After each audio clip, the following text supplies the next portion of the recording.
If you want to download the Twitter app on Windows PC, just click this search bar and just type Microsoft Store and open this and click your Microsoft profile and sign into your Microsoft account.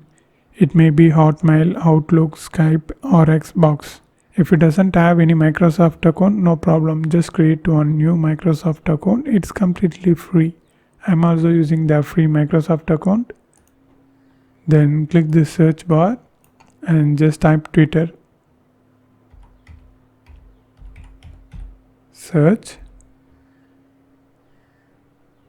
Then here you can see Twitter and install option. So just click install. It's official Twitter app. So here you can see it's downloaded. Now just minimize this and here you can see if you want to add the Twitter app to your desktop, just click this search and type run.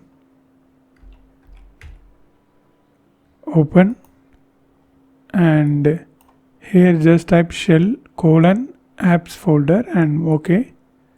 Then here you can see the Twitter app. You just need to click and drag like this, drag and drop, that's it. Now after this, just open the Twitter app and sign into your Twitter account. Then that's it, it's done. And if you want to know more videos about this topic, watch these videos.